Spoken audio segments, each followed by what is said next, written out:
Pakistan takes firm action against politics in sports, refuses to play India in T20 World Cup 2026.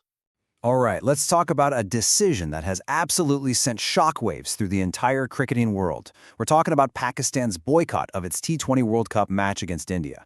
But as you're about to see, this isn't really about just one game. Oh no, this is about a massive power struggle that could literally change the future of the sport. Okay, so this is where it all started, with this incredibly powerful statement from Pakistan's Prime Minister. When he says, "Politics will not be tolerated in sports, we stand with Bangladesh," he's doing more than just talking about a cricket match. He's drawing a line in the sand, making a bold statement that really sets the stage for everything that follows. And boom, here's the immediate fallout. That massive, much-anticipated T20 World Cup match between India and Pakistan, it's off. Just like that. And this decision, as you can imagine, has left the entire cricket community asking two huge questions: why this match and why now? So to really get to the bottom of this, we've got to look beyond the usual India-Pakistan dynamic. According to the source for today's explainer, which is a panel discussion from Aero News, the real spark for this fire has to do with a completely different country, Bangladesh, and their conflict with the International Cricket Council, the ICC. The panelists on the show argue that this boycott isn't just another chapter in the India-Pakistan rivalry. Not at all. They're saying it's a very deliberate, strategic move to show solidarity with Bangladesh and to protest what they see as a really serious injustice coming from the ICC. And that gesture of solidarity? Well, it was heard loud and clear. This quote, which was cited in the report from a Bangladeshi sports advisor, really confirms the whole narrative. Pakistan's move is being seen as a principled stand for another nation, not just some self-serving political game. But the hosts of Sportsroom were quick to point out that this is about more than just Bangladesh. For them, this was the final straw, the absolute breaking point after years and years of what they call the ICC's obvious double standards, particularly when it comes to India.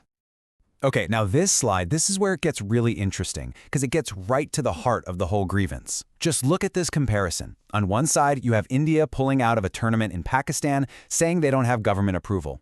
The panel states the ICC says, okay, no problem. But then on the other side, when Bangladesh raises very similar security concerns, what happens? They're kicked out of the tournament. The panel is basically saying, how is this not a crystal clear, infuriating double standard? And they see this as part of a long, frustrating history. They point to all these times Pakistan tried to put the game first, like touring India in 2012 and then again in 2023. And all the while, their own players are banned from the IPL, and India never once returns the favor by touring Pakistan. So they argue this boycott is them finally saying enough is enough. We're done with these one-sided efforts.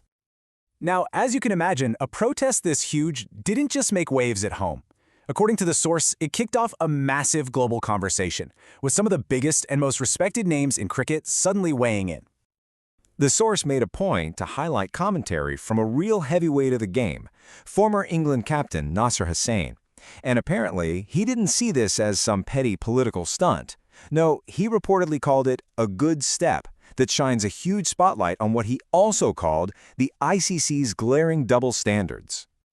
And this quote just perfectly illustrates the two sides of this coin. Another former England player, Mark Butcher, says, Pakistan has grabbed a blinder, which if you're not a cricket fan just means they've made a brilliant, spectacular catch. He's pointing out that this isn't just a moral victory. It's also a massive financial disaster for the ICC. I mean, think about the money an India-Pakistan match generates. The panel also wanted to make it clear that the criticism wasn't just coming from the outside. They pointed to an Indian journalist, Sharda Agra, who they say called the whole thing a slap on the face for India's cricket board, the BCCI. And that suggests there might be some growing dissent from within, too. So, when you put all these pieces together, it becomes pretty clear what kind of narrative is being built here.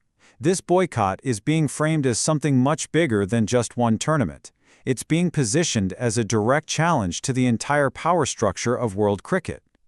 And here it is, the core accusation. The panelists on Sportsroom basically believe the ICC has completely lost its independence. They're arguing that it's become a puppet for the BCCI, which uses its incredible financial power to bend and break the rules to its own advantage. And they didn't just throw that accusation out there. They laid out their evidence. They're saying the ICC is totally dependent on Indian TV money. They're saying England and Australia go along with it for their own piece of the pie.